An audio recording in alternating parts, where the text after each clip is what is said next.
Welcome back to You Can Understand Shakespeare. This is the final Romeo and Juliet episode. That's right, we are in Act 5, Scene 3, the place where it all comes together.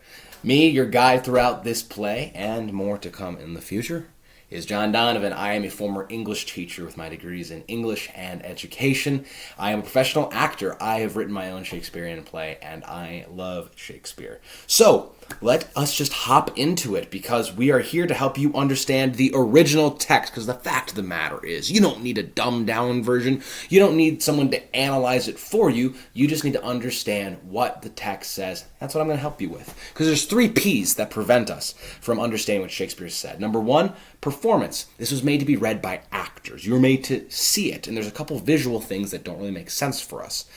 Number 2, poetry. We expect prose, how we speak normally, which is unfair because this is English that was spoken about 400 years ago, but it's also poetic, and there's a lot of poetic devices that we don't necessarily understand that maybe trip us up, especially when they're not performed by professional actors. And the last one is prior knowledge. Shakespeare is just smarter than us. He knows more words. He has more references to religion and mythology and folklore and proverbs of the day. There's words that he knows that we don't know.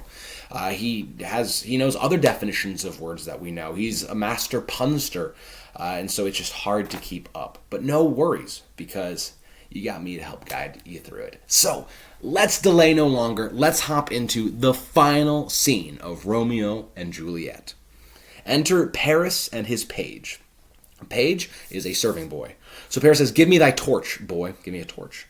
Hence, go forward and stand aloof, stand apart. Yet, put it out, put out the torch, for I would not be seen. I don't want to be seen. Under yonder young trees lay thee all along, lay stretched out, holding thy ear close to the hollow ground." It's hollow because it's holy, because they're in a church ground. It's not hollowed out. Hollow ground. "So shall no foot upon the churchyard tread, being loose, the ground being loose, unfirm with digging up of graves, but thou shalt hear it." So sound waves from footsteps are going to go through the ground so you can hear if anyone's approaching, because Paris doesn't want to be disturbed. "Whistle then to me as signal that thou hearest something approach. Give me those flowers. Do as I bid thee. Go." So he's coming to lay flowers at Juliet's grave. So about 3 hours have passed. It's now nighttime. The page has an aside where he's going to speak his thoughts privately to himself, and only the audience can hear. And he says, "I am almost afraid to stand alone here in the churchyard. Yet I will adventure. I will risk it." And he retires. He goes. So of course he's afraid. It's nighttime and he's in a graveyard. He's a boy. Paris is now going to be addressing Juliet. It says, "as to Juliet." So he can't actually see her yet. He's outside the tomb. It says, "Sweet flower." That's just a nickname, right? You might call his beloved Sweet Flower, like how we call each other Honey or Baby or things like that. "Sweet flower, with flowers thy bridal bed I strew." He's putting flowers all around the bridal bed, her funeral bed. The two are tightly connected for Juliet throughout this entire play. Oh, now he's going to be addressing woe itself. "Oh, woe, thy canopy, the covering bed hanging, is dust and stones, which with sweet water, perfume, nightly I will do. Or wanting that, if I don't have that, with tears distilled by moans." So every night I'm going to come and put perfume or my tears on this tomb. "The obsequies that I for thee will keep, the funeral rites that I for you, for Juliet, will perform nightly shall be to strew thy grave with flowers and weep." The page whistles, which means someone's coming. He says, "The boy gives warning, something doth approach. What cursed foot wanders this way tonight, to cross, to thwart my obsequies, my funeral rites, and true love's right? Enter Romeo and Balthazar, his man." So Romeo's with Balthazar. He says, "What? With a torch? Muffle me, night, a while." He's referring to night. "Night, muffle me, hide me for a little while." And he's going to hide. He retires. Romeo says, "Give me that mattock," which is a pickaxe, "and the wrenching iron," a crowbar. "Hold, wait, take this letter." So he's going to pull out a letter. "Early in the morning, see thou deliver it to my lord and father." And he says, "Give me the light," which is the torch. "Upon thy life, I charge thee, I order you, whate'er thou hearest or seest, stand all aloof." So no matter what you see or what you hear, stand apart. "And do not interrupt me in my course. Why I descend into this bed of death is partly to behold my lady's face, but chiefly to take thence from her dead finger a precious ring, a ring that I must use in dear employment." So he has, he's lying to Balthazar. He's saying, yeah, I'm going to go see my dead lady, but mostly to retrieve a ring that's on her finger that's very precious for me, and I have dear employment, I have dear use for it. Therefore, hence, be gone. But if thou, jealous or suspicious, dost return to pry in what I farther shall intend to do, by heaven, I will tear thee joint by joint and strew this hungry churchyard with thy limbs. So he's going to threaten him. The time and my intents are savage wild, more fierce and more inexorable far than empty tigers or the roaring sea. The time that we're in right now, and my intents are savage, and they are more fierce and inexorable. Inexorable means impossible to stop, than empty, meaning hungry tigers, or the roaring sea. So he's given his command, do not interrupt me, because we know what he's going to intend to do. Balthazar says, I will be gone, sir, and not trouble ye. Romeo says, so shalt thou show me friendship. Take thou that. And he gives Balthazar money. So shall you show me friendship. You shall show me friendship by standing apart, doing what you said you will do. Here's some money. Live and be prosperous, and farewell, good fellow. And Balthazar has an aside. He's a little suspicious. He says, for all this same action, I'll hide me hereabout. His looks I fear, and his intents I doubt. So he says, I don't believe what Romeo is actually going to do. So now we have the page, Paris, and Balthazar all hiding. Romeo opens the tomb.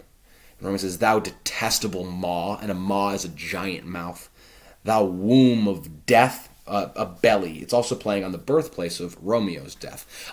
Death or tombs, oftentimes in older art, would be like a maw, a giant mouth that eats people up, eats their dead bodies. Or here it's a womb, a belly of death. Like you can think of like the belly of the beast is a place that you enter into of death. Or in the belly of the whale is where Jonah goes for 3 days. But then Jesus' belly of the whale is an actual tomb. So all these things are here. This maw, this womb of death, is gorged. It's full with the dearest morsel of the earth. A morsel is a bit of food. It's the most dear. It's Juliet. Thus, I'm forcing thy rotten jaws to open. And in despite, in defiant ill will, I'll cram thee with more food. So you're all gorged and you're overflowing and stuffed with the most precious meat. And just to spite you, I'm going to force more meat down your throat, which would really be painful and hurt, but it means he's going to kill himself by shoving himself into the womb. And Paris is now going to think to himself and says, this is the banished, haughty Montague that murdered my love's cousin, that killed Tybalt. With which grief it is supposed the fair creature died. So all the family thinks that Juliet died of grief from Tybalt's death. That's their working theory. It says, here's the Montague that killed Tybalt, and also the reason why Juliet is dead.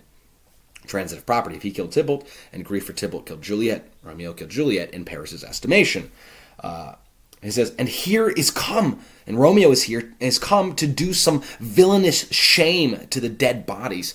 He has made an assumption. Romeo is here to desecrate the dead bodies. He says, I will apprehend him. He steps forward. Stop thy unhallowed toil, vile Montague. Unhallowed means unholy. Toil. Stop your unholy work, vile Montague. Can vengeance be pursued further than death? You've already killed them. Can you wreak your vengeance upon them even further now that they're dead? Condemned villain, I do apprehend thee. So he's making a citizen's arrest.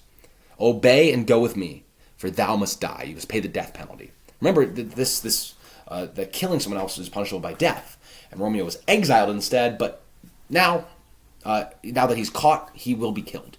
And especially, I don't think that Paris has like all the legal workings in his mind.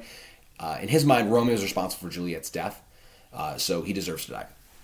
Romeo says, I must indeed, and therefore came I hither. He agrees, I must die. Good, gentle youth. He doesn't know that this is Paris. It's dark out. Tempt not a desperate man. Fly hence and leave me. Fly means like leave, and leave me. Think upon these words. Let them affright thee. I beseech thee, youth, put not another sin on my head by urging me to fury. So he's saying, don't tempt me to fury to do violence upon you. I have enough sins on me. Oh, be gone. By heaven, I love thee better than myself, for I come hither armed against myself. So he's saying, I'm giving you an out here. I'm trying to give you a good thing. I love you more than myself because I don't want to hurt you. I came armed to hurt myself. Stay not, be gone. Live. And hereafter say, a madman's mercy bid thee ran away. He's calling himself a madman, that his mercy, his unwillingness to take Paris's life has let you run away. Paris says, I do defy thy conjuration, thy entreaty, the thing that you've asked me to do. I'm not going to listen to you. And apprehend thee for a felon here. He's making an arrest. Romeo says, wilt thou provoke me? Then have at thee, boy. And they fight. Page comes out of his hiding place. Oh, Lord, they fight. I will go call the watch. This is essentially the city watch. It's like their police. Paris says, oh, I am slain. If thou be merciful, open the tomb, lay me with Juliet. So he is killed. I am slain. And he says, if you have any mercy, please lay me with Juliet. And he dies. Romeo's a pretty good fighter, after all. He killed Mercutio. Not Mercutio, he killed Tybalt. And Tybalt was the best fighter in the entire area. Romeo says, in faith, I will. He will lay him with Juliet. Let me peruse this face. Let me look carefully at this face. Mercutio's kinsman, noble county Paris. He didn't know who he was fighting. He killed Mercutio's kinsman, his cousin, Paris. So now we also learn that Paris is also a cousin to the prince. He said, what said my man when my betossed, my storm-tossed soul did not attend him, did not listen to him as we rode? I think he told me Paris should have married Juliet. Said he not so? When he says, what said my man? Balthazar. So Balthazar told him as we rode here, I didn't listen to him, that Paris was supposed to marry Juliet. Did he not say so? Or did I dream it so? Or am I mad hearing him talk of Juliet to think it was so? So he's all mixed up. Romeo is storm-tossed. He is in no state. He calls himself a madman. And indeed, he is. He's trying to kill himself. Give me thy hand. This is Paris's. One writ with me in sour misfortune's book. So his hand is writ with me in misfortune's book. If you're written in a book, that's sort of your fate. Think about how the names of all of the elect of heaven have their name written in the book of life, right? So Paris's name and Romeo's name have both been written in sour misfortune's book. All right, that means that they both their fate was misfortune, probably for loving Juliet. That's why they both die, anyways.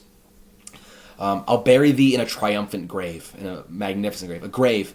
Oh no, a lantern, a lighthouse, slaughtered youth. I'm going to bury you not in a grave, but in a lantern. For here lies Juliet, and her beauty makes this vault a feasting presence full of light. So I'm not going to bury you in a grave. It's actually a lantern, because there's this light in here, because Juliet's here. A feasting presence is a festive royal chamber for receiving guests. He says, death, lie thou there by a dead man interred. So death, dead Paris, lie thou there. So he's going to put his body down by a dead man interred. I'm a walking dead man, Romeo is, because he's going to kill himself, and I put the body here. How often, when men are at the point of death, have they been merry, which their keepers, their sick nurses or jailers, call a lightning before death. So he's reflecting how often, right before people die, are people in a good mood, which their jailers or the people taking care of them on their deathbed call lightning. Oh, how may I call this a lightning? Call what he's experienced.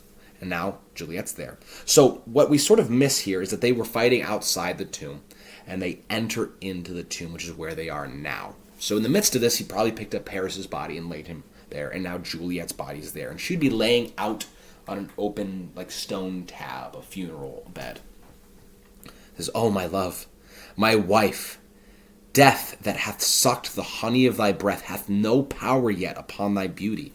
Essentially, death has not yet started to decay your body, even though he sucked out your honey-sweet breath. And we know that the reason is because she's actually alive. He says, thou art not conquered. Death has not conquered you, has not taken your life, but also means you have not been overpowered, you have not been seduced, because there's lots of this image throughout this play about how to die is to be wed to death, to be taken into his marital bed and joined with him in a marital act. So he says, you are not conquered. Beauty's ensign, his flag, yet is crimson in thy lips and in thy cheeks, and death's pale flag is not advanced there. Essentially, of the flag of victory, it's in you, it's still beauty, because your lips are still crimson red, your cheeks still are red as well. The paleness of a dead body, which is death's flag, has not been planted in you. So you have not been conquered by death. He now addresses Tybalt, because this is also the Capulet's grave. There's lots of dead bodies here. So now he's going to address Tybalt. He says, Tybalt, liest thou there in thy bloody sheet?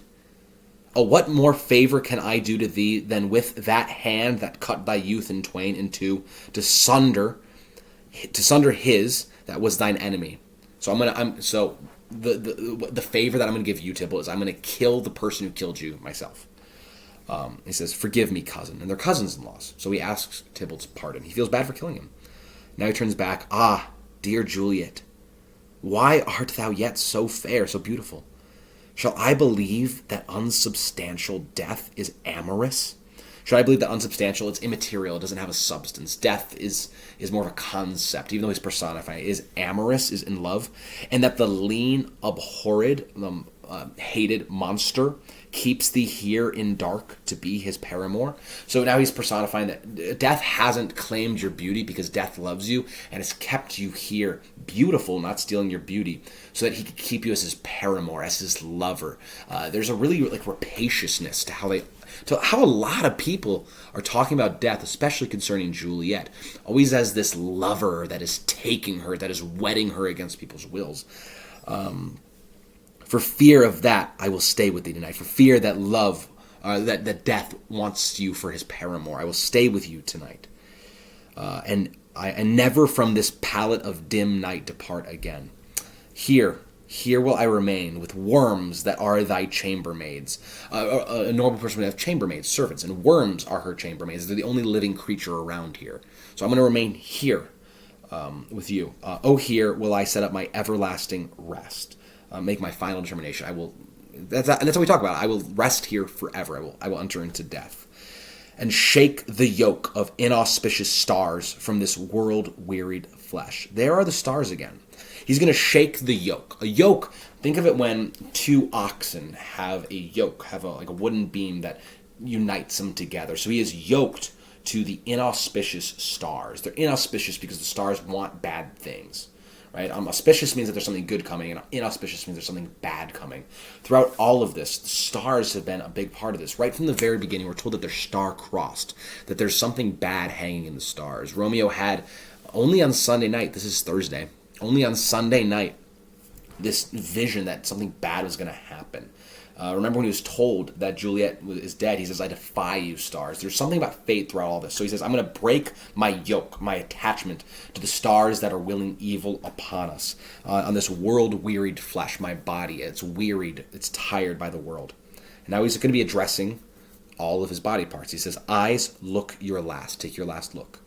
Arms, take your last embrace." And he's going to hug her one last time. He says, "And lips, O you, the doors of breath." And so when he says, "O you," he's addressing his lips. "O you, the doors of breath." They're the doors that breath comes in and out of. "Seal with a righteous kiss a dateless bargain to engrossing death." So he's making a bargain. It's a dateless bargain. So if it's dateless, it's eternal. And if it's a bargain, it's like a business deal with engrossing death. Death is engrossing, means it takes in everything. But also, engrossing means to buy up a large quantity and to monopolize, or writing up a legal document. So with his lips, he's going to seal, that is, make official, a bargain with death. So he kisses Juliet. "Come, bitter conduct." He's inviting, "Come, bitter conduct, how I will now act," which is he's going to die. "Come, unsavory guide." Now he's bidding the unsavory. It's unsavory because it's going to be death. Guide. "Thou desperate pilot, now at once run on the dashing rocks thy seasick weary bark." So he's sort of working himself up. "Come, bitter conduct. Come, bitter actions. Come, unsavory guide." The purpose for why I am doing an unsavory deed. He says, "Thou desperate pilot, the thing in me that guides me, my soul, my mind. Run at once, immediately, run on the dashing rocks thy seasick weary bark." A bark is a boat. So he's saying, take your boat, your body, and run it onto the rocks. This will crash your boat. It'll kill your boat, your body, and you will die. You will drown.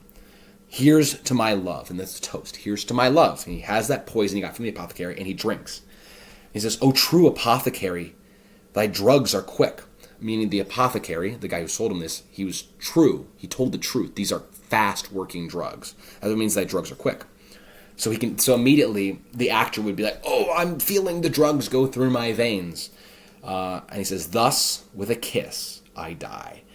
Which is, there's a lot of ways you can do this, but it generally is believed that he's going to kiss Juliet and then die.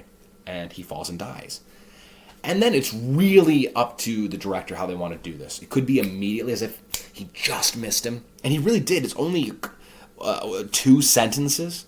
2, 4, 6, 8, 10, 12, 13 words that Friar Lawrence misses him by. He runs in with a lantern, a crowbar, and a spade. He says, St. Francis be my speed, being St. Francis grant that I may be speedy. How often tonight have my old feet stumbled at graves. So in the dark, being old, he has stumbled over all these graves. It's prevented him from being as fast as he should be. He says, who's there? Balthazar steps forward. Because remember, Balthazar had been hidden. And so this is now back outside. He says, here's one who's here, a friend, and one that knows you well. So apparently Balthazar knows the friar. And the friar says, bliss be upon you. Tell me, good, my friend, what torch is yonder that vainly lends his light to grubs and eyeless skulls? So what torch is it that's yonder, that's over there, that vainly, emptily lends his light to grubs and eyeless skulls? So it's down in the monument. As I discern, as I can tell, it burneth in the Capul's monument. It's in the Capul's monument. So what light is in the Capul's monument? Balthazar says, it doth so, meaning the light does burn in the Capul's monument, holy sir. And there's my master, Romeo, one that you love. Who is it? Romeo. Friar Lawrence says, how long hath he been there? And Balthazar says, full half an hour. So time is a little loosey-goosey.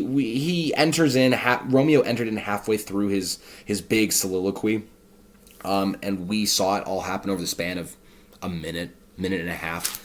But Balthazar says it's been about a half hour. Friar Lawrence says, go with me to the vault. Go in with me. And Balthazar says, I dare not, sir.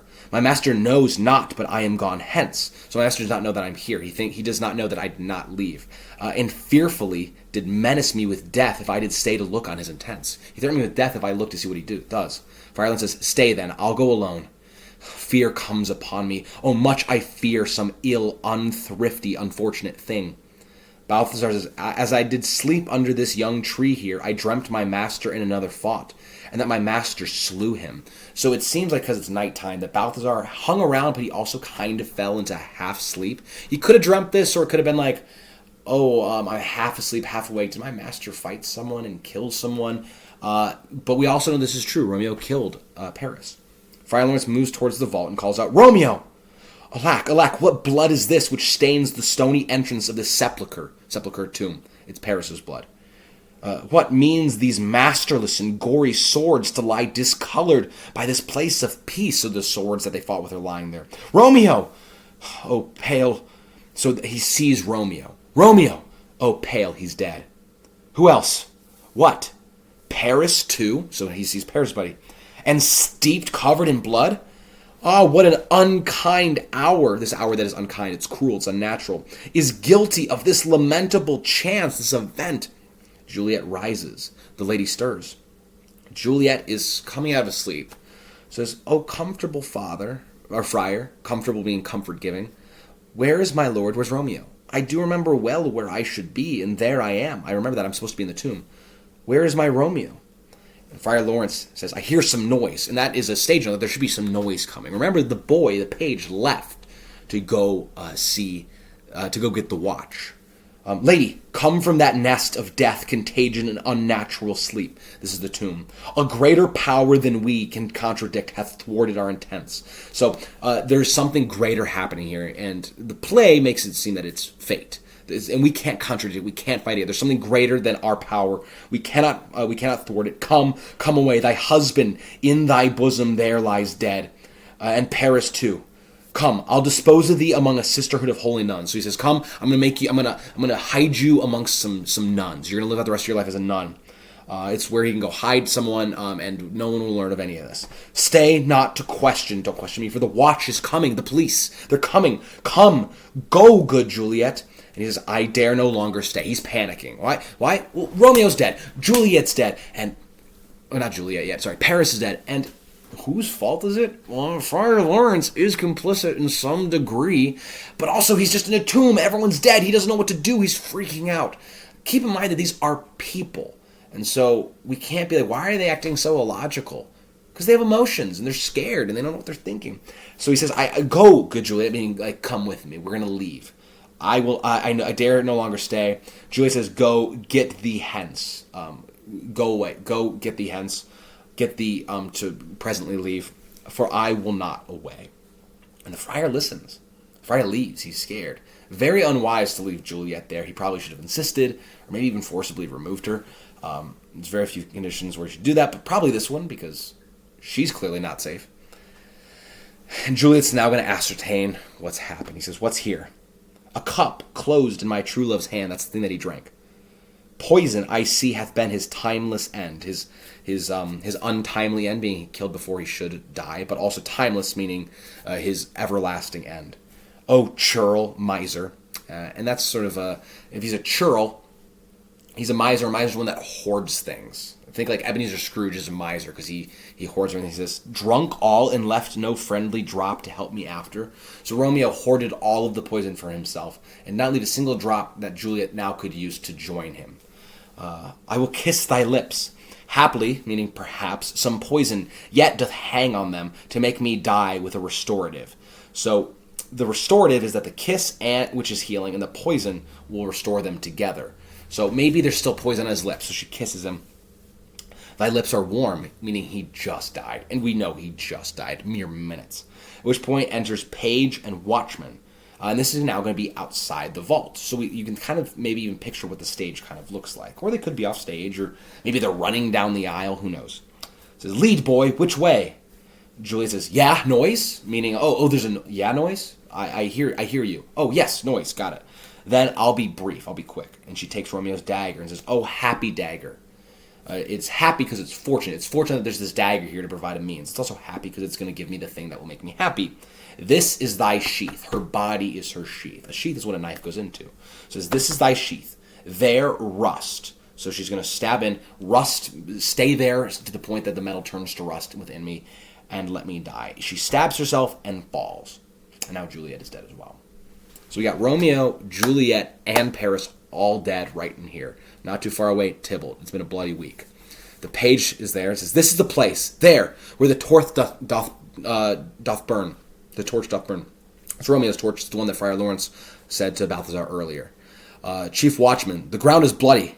Search about the churchyard. Go, some of you, whoe'er you find, attach," meaning arrest. So there's some more watches. Spread out, see if you can find anyone. If you find anyone, arrest them.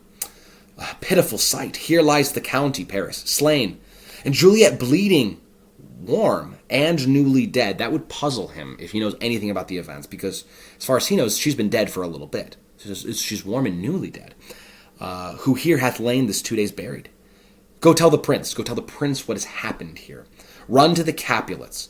Raise up the Montagues. Some others search." So others of the watch leave. Some to go get the prince because, well, his subjects are dead, but also his cousin Paris is dead. Go get the Capulets because Juliet is newly dead, and also this is happening in their tomb. And go get the Montagues because Romeo is dead.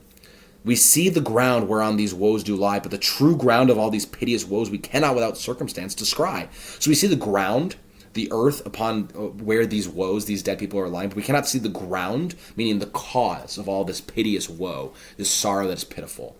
We cannot without circumstance, without the circumstances around it, the context, descry. Descry means to like look into, to figure out. I have 3% battery left. I have to really quickly plug in my laptop. That could have been bad if all of a sudden it just died on us and then I'm left without power for you. So thanks for your patience. Man, we're too far into the video for me to start this over.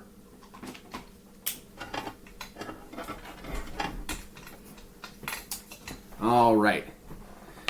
Perfect. That was a close call. Thanks for your patience there.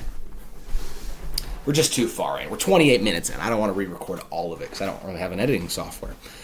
All right. So we cannot descry. Descry means to look into something, to see something properly. All right. So a second watchman enters with Romeo's man, Balthazar. It says, "Here's Romeo's man. We found him in the churchyard." Chief watchman says, "Hold him in safety till the prince comes here." Third watchman enters with Friar Lawrence. "Here's a friar that trembles, sighs, and weeps. We took this mattock, this pickaxe, and a spade from him as he was coming from this churchyard's side, the side of the churchyard. A great suspicion. Stay the friar too. Hold him here." At which point the prince enters with attendants. These guys went fast. They went really quickly to go get the prince. The prince says, what misadventure is so early up that calls our person from our morning rest? Misadventure is an adventure that has gone poorly. It's happened so early that you called our person. This is very like royal speak, where kings and queens would use the royal we. So they refer to our person, just himself, from our morning rest. At which point enters Capulet and Capulet's wife.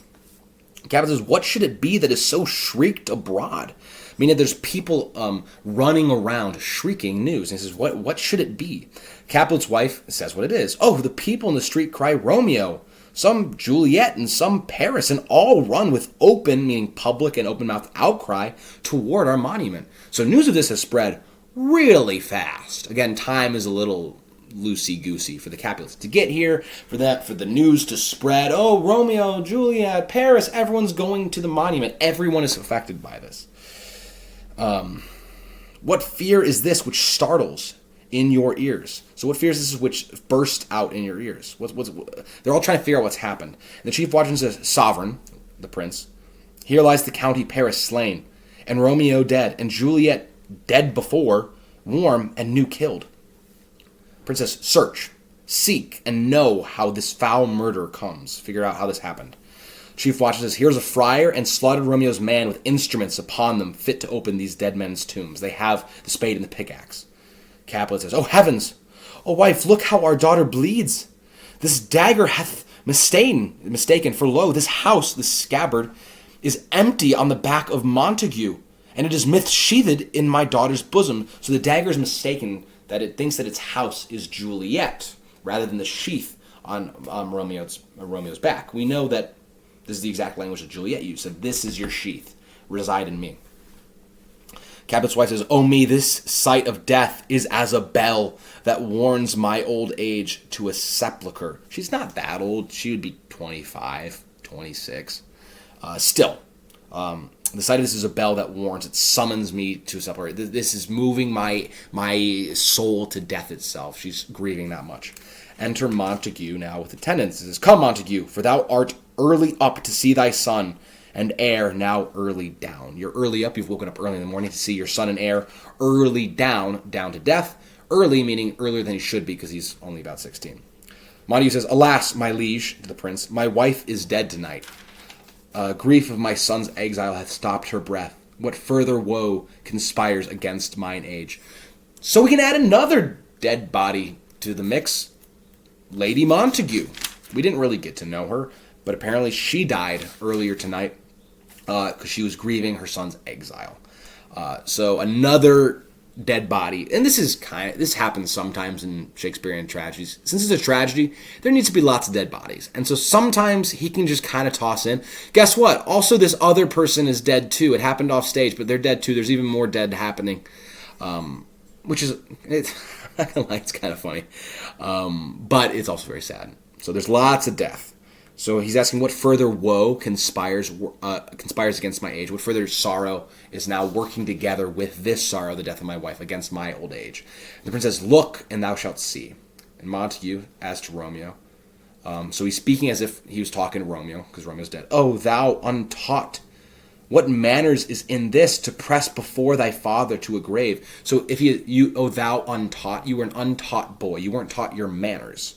Because what manners is this? What manners do you have if you are going to press before, shove ahead of your father to the grave?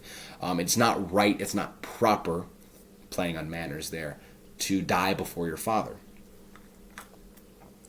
And the prince says, seal up the mouth of outrage for a while, of your impassioned exclamation. So be quiet for a while till we can clear these ambiguities and know their spring, their head, their true descent. These ambiguities, they don't know what's happening. They didn't know their spring, the spring from which a river flows, their head, the thing that guided all these events, their true descent, where they came from. And then will I be general of your woes and lead you even to death. I will be general of your woes and lead you even to death. I will be the general that guides these, even if it leads to death. Meantime, forbear, hold strong, and let mischance be slave to patience, be overruled by patience. Bring forth the parties of suspicion. So he's going to have a little bit of an investigation now. I'm not really entirely sure what general of your woes and lead you even to death means. But he says, hold the mouth of outrage. So hold your impassioned exclamations. And then will I be general of your woes? This could be I will be generous. It could be I will be the general that guides one, because he said I'll lead you even to death. So he needs to figure out what's happening. And maybe that's the way to take it, is I will be general of your woes. I will be the one who is head of all of your woes. The one who's responsible for Lady Montague's death, because I exiled. And I could lead you even to death if you are responsible for what's happened here. Or I could lead you to death by uncovering even more woes. There's all these types of ways. I'm actually not entirely sure how this line should be understood. But he's going to run his investigations. Bring forth the party's suspicions. Friar Lawrence says, I am the greatest, the most suspect, able to do least, yet most suspected as the time and place doth make against me of this direful murder. So he's the greatest suspect. He's able to do least of all. He's powerless, but he's most suspected because the time and the place doth make against me of this direful murder, where he was found. He was found right outside with this stuff. So he's very suspicious. And here I stand both to impeach and purge, myself condemned and myself excused. He's coming to share. He is condemned and excused because he is to blame, but he's not entirely to blame. So he's going to share his story. And then say at once what thou dost know in this. And Friar Lawrence says, I will be brief, for my short duration of breath is not so long as is a tedious tale. Romeo there dead was husband to that Juliet, and she there dead. That's Romeo's faithful wife. So he starts off, that was husband and wife. I married them. And their stolen marriage day was Tybalt's doomsday. So the same day that Tybalt died, Monday, was the marriage day that they stole. Was Tybalt's doomsday, whose untimely death banished the new-made bridegroom from this city, for whom and not for Tybalt Juliet pined, whom she was crying over. You, to remove that siege of grief from her, betrothed and would have married her by force to County Paris. He's now talking to Lord Capulet. Then comes she to me, and with wild looks bid me devise some method to rid her from this second marriage. Or in my cell there would she kill herself. So he's sharing the story in summary of what happened. Then gave I her, so tutored by my art, as I knew through my medical study how to do, a sleeping potion, which so took effect as I intended. The sleeping potion had the effect that I wanted to have, for it wrought on her the form of death, being just the appearance. Meantime, I wrote to Romeo that he should hither come on this dire night, to help to take her from her borrowed grave, being the time the potion's force should cease. The potion's force is to force her to seem dead. It would cease, so he should come to her at this time. But he which bore my letter, Friar John, was kept by accident, and yesternight returned my letter back. Then, all alone at this prefixed hour, this hour that we fixed ahead of time of her waking, came I to take her from her kindred's vault, her family's tomb, meaning to keep her closely, secretly, at my cell, till I conveniently could send to Romeo. But when I came, some minute ere the time of her awakening, some 1 minute before she awoke, here untimely lay the noble Paris and true Romeo dead. They untimely lay because they died before they were of old age. She wakes, Juliet, and I entreated her come forth and bear this work of heaven with patience. This work of heaven is the events as they played out. So I said, come with me, bear this work of heaven, the events that happened, with patience. But then a noise did scare me from the tomb, and she, too desperate, would not go with me, but, as it seems, did violence on herself, killed herself. All this I know. And to the marriage, her nurse is privy. She also knows this information. So the nurse can attest this. And if aught in this miscarried by my fault, let my old life be sacrificed some hour before his time unto the rigor of severest law.